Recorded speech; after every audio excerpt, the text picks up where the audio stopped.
मैं इस वक्त मौजूद हूँ बरेली के नोवेल्टी चौराहे पर। दरअसल बरेली में हुई हिंसा के बाद एक्शन लगातार जारी है। योगी सरकार एक्शन में है। पहले मौलाना तौकीर रज़ा के करीबी आरिफ के होटल को सील किया गया और अब मौलाना तौकीर रज़ा के जो संगठन है IMC, उसके दफ्तर को सील किया जा रहा है और मार्केट को सील किया जा रहा है। पहले आपको दिखाते हैं, ये देखिए, ये जो लिखा हुआ है, आप जो बोर्ड आप देख सकते हैं कि मज़ार है। ये मज़ार पहलवान साहब, यहाँ पर ये बैनर में भी लिखा हुआ है। और ये वक्फ के नाम पर जो प्रॉपर्टी ली गई, इसमें ये बताया जा रहा है कि इसी में IMC का दफ्तर खोला गया और IMC के दफ्तर के साथ साथ इसमें पूरा मार्केट बसा दिया गया। करीब 40 दुकानें इसमें चलने लगी और उन दुकानों से अवैध रूप से किराया वसूला जा रहा था। इसमें आप देखिए कि किसी निजी व्यक्ति या किसी राजनीतिक संगठन की नहीं है और कोई भी वाद माननीय उच्च न्यायालय इलाहाबाद और वक्फ न्यायाधिकरण लखनऊ या लखनऊ उच्च न्यायालय में विचाराधीन है। ये लिखा हुआ है इंतजामी कमेटी की ओर से, यानी वक्फ के नाम पर ये प्रॉपर्टी और ये मज़ार के नाम पर ये प्रॉपर्टी, और इसमें ये दुकानें चल रही थी जो कि IMC के प्रवक्ता डॉक्टर नफीस बताया जा रहा है, मुतवल्ली डॉक्टर नफीस ही यहाँ पर थे जो फरार हैं। डॉक्टर नफीस भी मौलाना तौकीर रज़ा के सब करीबी, और ये दुकानें चल रही थी। इन दुकानों को फिलहाल सील किया जा रहा है। आप ये कब बता सकते हैं कब से दुकान चल रही थी? ये निकल में यार 20 साल हो गए मैं यहाँ बैठते हुए। मुझे कितना किराया लिया जाता था? मैं नौकर हो यहाँ का। नहीं, दुकानदारों से किराया वसूला जाता था? मुझे उन्हें बताओ भैया, दुकानदारों को बता, मैं तो नौकर हूँ। अच्छा, ये दुकानें जो हैं ये क्या वक्फ के प्रॉपर्टी? सारी वक्फ प्रॉपर्टी में दुकानें खोल किराया वसूला जाता था? किराया नहीं, वक्फ को जाता था। कितना किराया कौन लेता था? IMC नहीं लेती थी। IMC से कोई मतलब। मुतवल्ली डॉक्टर नफीस थे ना? मुतवल्ली थे, लेकिन वो किराया तो वक्फ को जाता है, उसकी रसीद मिलती है सब। कितना किराया? किसी का पुराने ज़माने के 100 साल के आदमी बैठे हैं यहाँ पर, 50 साल हो गए बैठे हुए। कितना किराया? 800 है, किसी का 1000 है, किसी का 1500 है, इससे ज़्यादा किराया नहीं। कितने एरिया का होगा? 35 दुकानें हैं। 30 मतलब पूरा अगर हम देखें तो कितना एकड़, मतलब कितनी ज़मीन होगी? एकड़ के साहब में नहीं पता। ये पहले मज़ार यहाँ पर, मज़ार शरीफ के सारी मज़ार शरीफ की प्रॉपर्टी, मज़ार शरीफ की प्रॉपर्टी ज़माने से है। ऊपर IMC का दफ्तर है। IMC का पहले किराए पे लिया था उन्होंने, अब कोई चीज़ नहीं है IMC की यहाँ। ये सारे खाली करवाए जा रहे हैं दुकानों को। डॉक्टर साहब हैं, वो अपने किराएदार हैं, वो खाली कर रहे हैं। अच्छा, कोई ऐसा खाली कोई नहीं कर रहा है। नहीं तो इन दुकानों को भी अब कहा गया है खाली करने के लिए? नहीं, सील कर रहे हैं। बोले आप जो सामान मतलब का है वो निकाल सील लीजिए। कर रहे हैं ना? हाँ, सील करेंगे। क्या आपकी भी दुकान है? जी, क्लिनिक है। क्या कहा?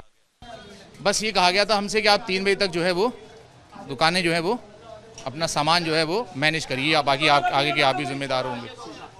ये देखिए, अब आपको दिखाते हैं। ये अंदर कितनी सारी, करीब 35 से 40 दुकानें थी। इन दुकानों को कहा गया है कि आप खाली कर लें। सीलिंग की दुकानें अंदर, ये मज़ार के नाम पर जो वक्फ की प्रॉपर्टी इसमें, और इसमें मज़ार के नाम पर सारी दुकानें खोली गई थी। उन दुकानों से अवैध रूप से किराया वसूला जा रहा था, ये बताया जा रहा है। अब इन दुकानों को खाली करवाया जा रहा है। पूरा मार्केट जो है बसा दिया गया था दरगाह के, मज़ार के चारों ओर, और ऊपर IMC का दफ्तर भी आपको हम दिखाते हैं, अगर ऊपर जा सके तो। ये रास्ता है और इस रास्ते से अगर हम ऊपर की तरफ जाते हैं तो यहाँ पर दफ्तर हुआ करता था, जिसे अब सील कर दिया गया है। इसे भी खाली करा दिया गया है। ये सारी प्रॉपर्टी देखिए, ये देखिए यहाँ पर किस तरह की प्रॉपर्टी थी। और ये पूरा का पूरा आप समझिए कि प्रॉपर्टी वक्फ के नाम पर, लेकिन चलाता कौन था? IMC, और IMC के मुतवल्ली डॉक्टर नफीस, जो कि मौलाना तौकीर रज़ा के करीबी। ये सारे कमरे हैं। इधर से अगर हम दिखा सकें तो ये मुख्य चौराहा है, नोवेल्टी चौराहा। मेन चौराहे पर मज़ार के नाम पर, यहाँ ये मज़ार है, मज़ार की छत है, और ये मज़ार मेन चौराहे पर, और यहाँ पर बनाया गया। अब इसे सील किया गया और यहाँ पर मार्केट चलता था। सोचिए, वक्फ के नाम पर दुकानें और व्यापार चलता था, कमाई होती थी, और उस कमाई का हिस्सा किसे मिलता था? क्योंकि डॉक्टर नफीस के बारे में कहा जा रहा है कि वो यहाँ पर मुतवल्ली ही पैसा वसूलता है। कितना पैसा वसूलता है? अवैध रूप से ये किराया लिया जाता था। और पूरे अब इस प्रॉपर्टी को देखिए, इस साइड भी ये सारी दुकानें यहाँ पर थी। इसके अलावा जो ये कई सारी शटर, देखिए ये सारी दुकानें थी। अब इसे ताला लगाकर फरार है। डॉक्टर नफीस भी फरार है। और यहाँ पर देखिए कुर्सियाँ लगाई गई थी। ये एक और दुकान। अच्छा, यहाँ पर आईएमसी का दफ्तर कौन था, कहाँ था? आप यहीं पर काम करते हैं? आप यहीं पर दुकान आपकी थी? हाँ? क्या कहा गया आपको? पता नहीं, मैं था नहीं सर यहाँ पर, अभी आया हूँ। मेरे पास जब फ़ोन गया तब मैं आया हूँ। आईएमसी का दफ्तर इसमें से कौन सा था? इधर नहीं है, साल पीछे हो सकता है।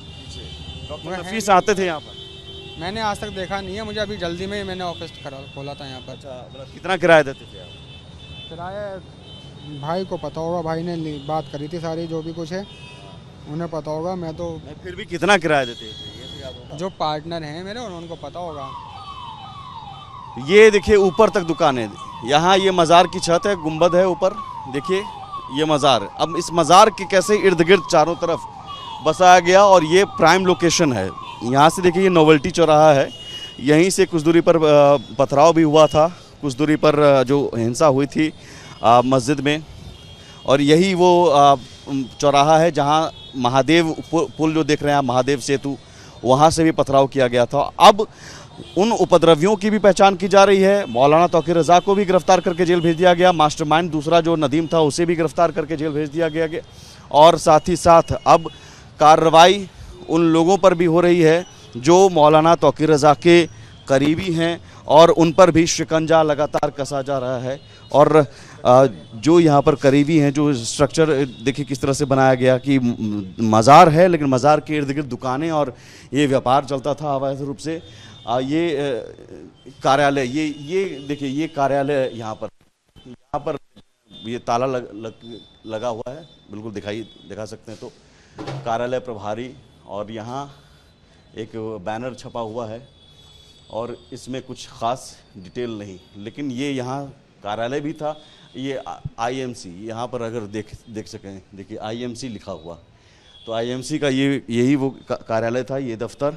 फिलहाल इन सभी दफ्तरों को बंद करके नीचे दुकानें खाली करा के सील करने की कार्रवाई की जा रही है। और ये एक्शन लगातार जारी है योगी सरकार का। एक्शन इसलिए क्योंकि सीएम योगी ने कह दिया है कि ऐसी सजा मिलेगी कि आने वाली पीढ़ी भी याद रखेगी। तो एक्शन अब बरेली हिंसा के बाद लगातार जारी है। सहयोगी कैमरा पर्सन संजीव के साथ मैं सुमित झा, रिपब्लिक भारत, बरेली।